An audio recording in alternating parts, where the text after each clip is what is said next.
Hello everybody and welcome back to Dollar Tree Dinners and welcome to the 10th and final episode of Souptober. So we are down to 8 recipes left and let's see what the final soup for Souptober is gonna be. It picked soup number 5. So here's my stack. So 1, 2, 3, 4, and soup number 5 is Olive Garden Zuppa Toscana. So this recipe actually got off Reddit and I think it's a really good version of Zuppa Toscana. I feel like I'm trying to remember when the first time I had Zuppa Toscana was. It was one of those things, again, I do not order soups in restaurants, so I never had it at Olive Garden.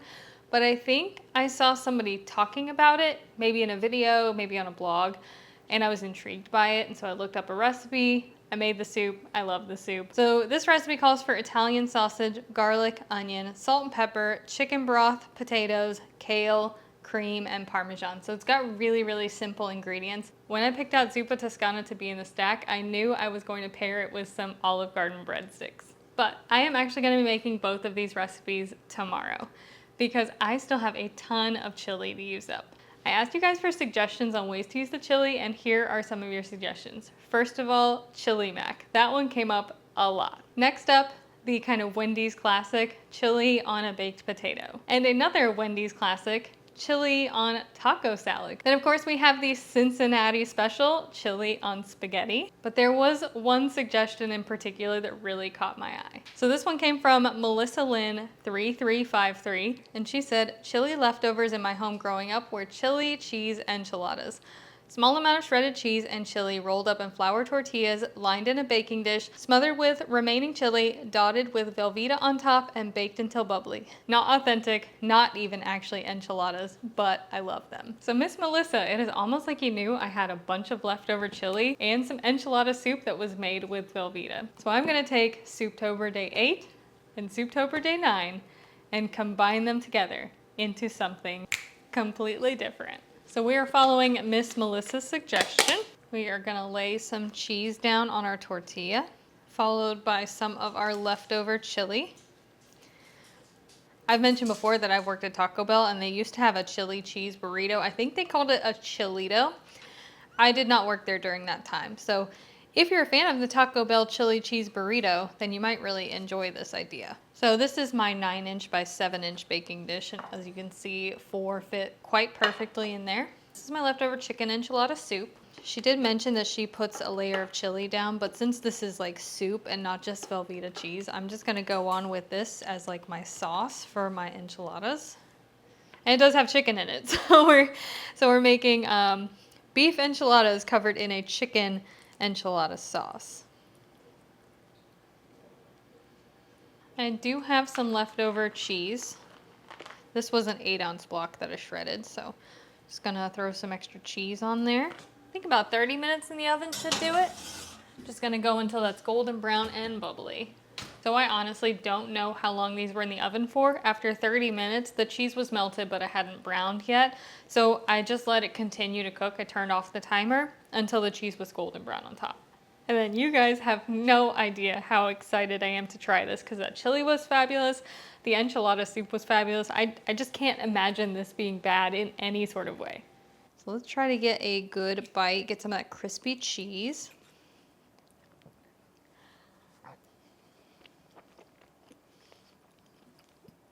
Chili and cheese are just a match made in heaven. With that being said, this is superb. So meaty, so cheesy, and absolutely delicious.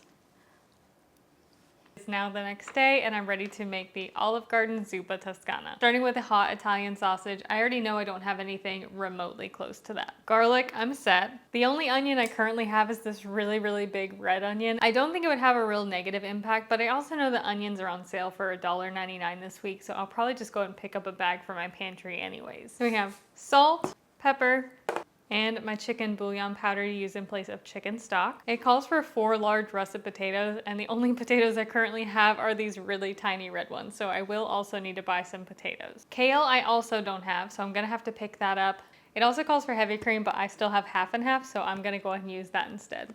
Now, as far as the ingredients to make the breadsticks, this calls for water, sugar, yeast, bread flour, salt, butter, and garlic salt. I always keep some active dry yeast in my freezer. I don't actually keep it in my pantry. It will last a lot longer in your freezer than it will in your pantry. And I don't do enough baking to justify having a special purpose flour like bread flour, so I am gonna swap that for just plain all-purpose flour. So as far as the ingredients that I need, so I need Italian sausage, I need onions, potatoes, and kale. And that is all I need to pick up at the grocery store to make the Olive Garden Zuppa Toscana. Before I head to the grocery store though, I am gonna get started on the breadsticks so that those can start to proof while I go shopping. So we're gonna activate our yeast. It says to use 1 cup plus 1 tablespoon of water. This is cold water from my tap. I'm gonna warm it up in the microwave for about 30 seconds or so, and that should put it just warm enough to do the yeast. The way I usually like to test this is just to kind of stick my finger in the water, and if it feels hot, it is way too hot. If it feels tepid, like almost like it's the same temperature as your skin, that's usually what I go for. Of course, if you have a thermometer, then you're aiming for somewhere between 100 to 110 degrees. To this, it says to add 2 tablespoons of sugar and 3/4 of a teaspoon of active dry yeast.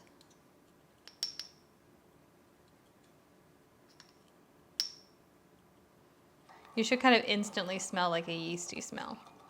And we're gonna let this mixture sit for about 5 minutes, and it should get kind of foamy on top. So this is what my yeast is looking like after 5 minutes or so. And if you don't see it getting kind of foamy on top, your yeast might be old, or it might have been too hot and you kind of accidentally killed it, which is certainly a mistake that I myself have made in the past. So I just want to mention it. If your yeast doesn't start to bubble, it might be dead.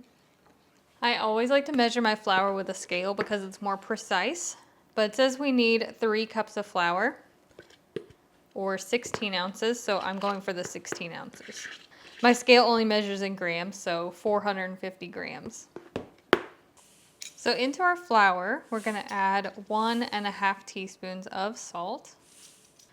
The next step it says to do is to add a 1/4 cup or half a stick of softened butter and incorporate that into your flour. I'm gonna go ahead and switch to using my hands, similar to making a pie crust. And just kind of trying to incorporate that butter as evenly into the flour as I can. One thing to know about if you're reading a recipe and it calls for a particular kind of flour is to look up conversion rates if you're trying to use a different kind of flour. In this case, the recipe calls for bread flour. I'm using all-purpose flour. The conversion rate for that is 1:1. So if it calls for 1 cup of bread flour, you can use 1 cup of all-purpose flour. However, it's important to look it up because you might find out something interesting, like in this case, bread flour needs more moisture than all-purpose flour. So it says not to add all of the liquid. So I'm gonna take out about a tablespoon of this and just set it to the side in case I don't end up needing it. And the remainder of this 1 cup of liquid is gonna go in my flour mixture. Again, if you have a mixer, feel free to make this easier on yourself. I do have a mixer, but I'm just gonna make this by hand today. This is coming together, but it is looking a tad dry. I'm gonna go ahead and add in that extra tablespoon. So, she's a little sticky right now. Let me roll my sleeves up a bit. I will set a timer to make sure that I do this for exactly 10 minutes. 10 minutes feels like a long time when you're kneading dough. This is my kneading technique. I don't know if it's official, I don't know if it's correct, but I kind of do a crisscross motion. I push with my left hand, pull back, push with my right hand, pull back. And I just kind of repeat that. Just kind of roll the dough. What we're doing here is we're developing the gluten, giving the bread some structure. I think that some of my biggest mistakes earlier on with working with yeast was not recognizing when yeast had died. That's a big one. And also adding too much flour. I've had a lot more success with making bread products once I realized that sticky doesn't mean add more flour. After 10 minutes, we have a completely not sticky dough. It doesn't really quite bounce back, but I think that's fine because we're making breadsticks. I'm gonna add a little bit of oil into the bowl I originally mixed the dough in. And I'm gonna plop my dough ball in there. I'm gonna toss it just to make sure everything's coated so that it doesn't dry out. And then I am going to cover this dough and let it sit until it is doubled in size. That's gonna be about 1 to 2 hours. which is the perfect amount of time for me to go to the grocery store and get the things that I need to make this Zuppa Toscana. So I just got back from the grocery store. Today I spent just over $12. When I got home from the grocery store, I realized that I forgot there was a secondary proof needed, as with all bread.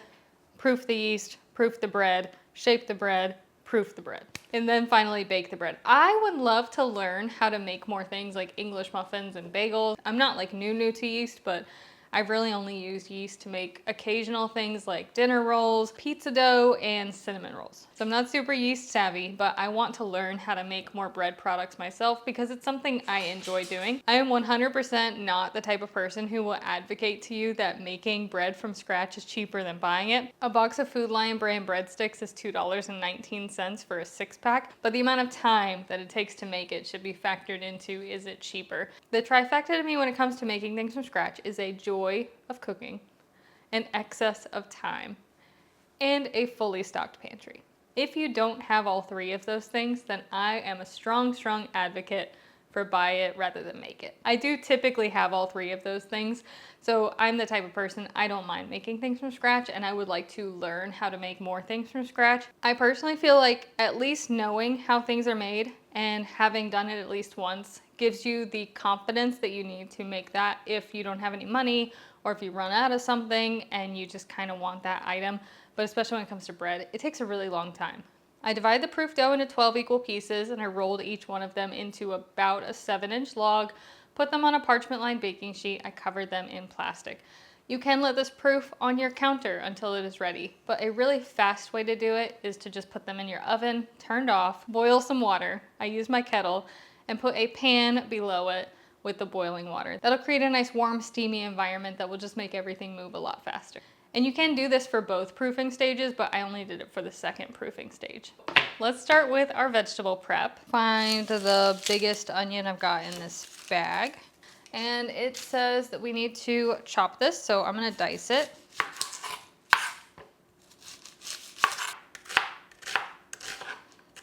And now for our potatoes, I am using white potatoes because that was what was on sale this week. It says we need about 4 large potatoes. I am gonna go ahead and wash these and peel these. Traditionally for Zuppa Toscana, the potatoes would be cut in a half moon shape, but I find they're quite difficult to eat that way. So I like to put practicality above presentation and just go ahead and dice the potatoes. Next we get to prep this absolutely glorious bundle of kale. This was $1.50. I honestly couldn't believe how affordable this was, and it makes me feel like I should try some more kale recipes to include in future like budget meal plans and menus. But like as far as like bang for your buck goes, this is so much cheaper than spinach. Because a bundle of baby spinach, at least in my grocery store, is like $3.99. I've never really tried kale in any applications beyond the soup, so if you have a kale recipe that you like, I would love to hear it, because how cheap this kale was has me like thinking that I've like missed out on some opportunities to incorporate kale into some of my menus. So I'm going to stem the kale, which as you can see, all I did was kind of chunk that off.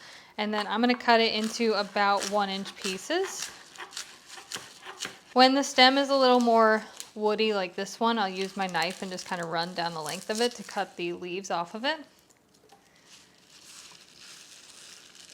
And then again, chop it down into bite-sized pieces. Can we just take a minute to appreciate how large this bowl is and how full it is of chopped kale for $1.50? I really have been missing out on so many vegetables. And I think that this series has made me realize that certain vegetables are way more affordable than I thought they were. Like that cauliflower being like, I think $2.99 or something like that.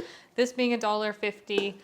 It makes me rethink a lot of things in regards to some of my budget series and like things that I can implement moving forward. I bought the sausage with the casing on it because it's a little bit cheaper that way. I am gonna have to remove that casing. I'm gonna just do this all on my same cutting board. The casing is actually really easy to remove. All I do is cut down the length of it with a knife.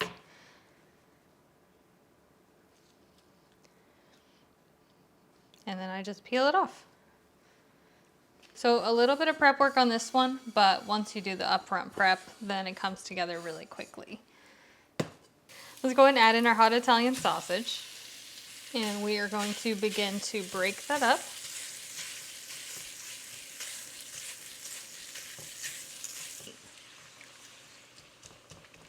I'm questioning if this pot is going to be big enough to hold everything. Because usually when I make Zuppa Toscana, I do it in my big Dutch oven. I'm debating moving this over because I don't think this is going to be big enough. I feel like that is a decision to make now rather than later.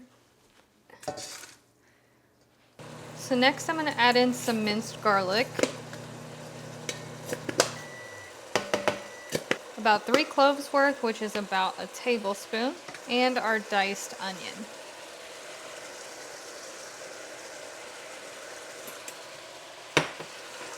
And we're gonna let those saute with the sausage. I love the smell of sausage and onions and garlic. From here, I'm gonna add 6 cups of water and 6 teaspoons of my chicken bouillon powder, which is equivalent to 2 tablespoons. I'm also gonna add in my diced potatoes. And I'm gonna season this with some black pepper. I'm not gonna add any salt for all of the reasons that I've mentioned before, mostly the chicken bouillon powder. We don't wanna make this too salty. I'll just taste it at the end and add salt then if I need to. This is what we're looking like, and it is quite orange because of the hot Italian sausage. Once this comes up to a boil, I'm gonna cover and simmer this for 20 to 25 minutes. In the meantime, this is what my breadsticks look like after they have proofed for the second time. So I'm going to remove the plastic wrap from those. And they are going to get baked at 400 degrees for 12 minutes. There are my breadsticks after 12 minutes in the oven. They're not quite brown yet. Not as brown as I would like them. This one in the back is pretty brown, but we're gonna brush the tops of all of these with some melted butter or margarine.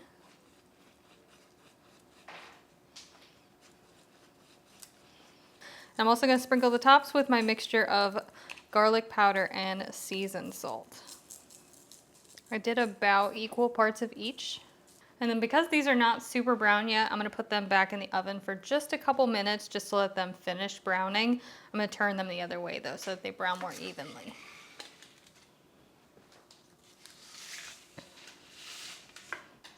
And once our potatoes are fork tender, we're gonna go in with our kale. This was a big batch of kale, but I am gonna use all of it. You definitely don't have to. I just currently don't have another use for it. I'm gonna give that a few minutes with the lid on so that the kale kind of softens up. The color will turn a nice bright green and the kale will soften up a good bit so we can kind of mix it into our soup.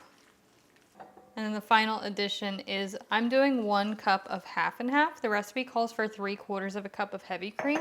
So since I'm using something that's a little less rich, I'm adding a little more to compensate. And that is our 10th and final day of Souptober. We made Olive Garden's Zuppa Toscana. And our Olive Garden at home experience really isn't complete without their signature breadsticks. I'm so serious though. Would you look at that breadstick and think that it was not from Olive Garden? It is so perfect. I'm actually really proud of how these breadsticks turned out. Some of them are a little wonky, but I at least have one like nice, perfect one. I have a couple of perfect ones, but I think I'm gonna eat the wonky looking one. Let's try the breadstick first. Look at how light and airy that is. I have to dip it in the soup. I just have to.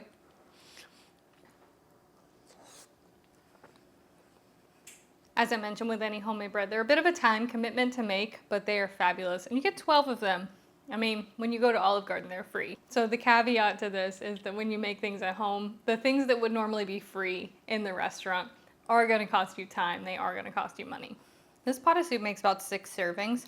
And if you pair that with 12 breadsticks, that is a bowl of soup and 2 breadsticks per person for a meal that feeds 6. So I'm trying to imagine how much it would cost for a family of 6 to go eat at Olive Garden. Even if you made the soup and you made the breadsticks and you made a pasta dish like chicken Alfredo or spaghetti, I feel like you're still coming in at like a third of what the actual Olive Garden would cost you. At first I was a little disappointed that this soup got picked as the final soup for Souptober, but now having had a sip of that really creamy and spicy broth, it just reminds me why I love this soup so much. It's simple, it doesn't have a lot of ingredients, it's very inexpensive to prepare. And of course we have the bonus of the Olive Garden breadsticks and the bonus of the chili cheese enchiladas. So I genuinely cannot be disappointed that this was the last soup because it is definitely a winner. So as promised, I'm going to read you off the list of soups that did not get picked for Souptober, but are definitely contenders for future episodes. First up, Cracker Barrel chicken and dumplings. Chili lime shrimp ramen soup. 15 bean soup. Ham and potato soup. Creamy chicken and wild rice soup. Minestrone soup. And French onion soup. So any number of those could have gotten picked for the final day, but we picked Zuppa Toscana. And I am sad that this series has now come to an end. I hope you guys enjoyed today's episode, and I hope you enjoyed all 10 episodes of Souptober. I look forward to doing it again next year. I look forward to doing potentially other soup series throughout the year. But anyways, I hope you guys are having a fantastic day, and I will see you again soon.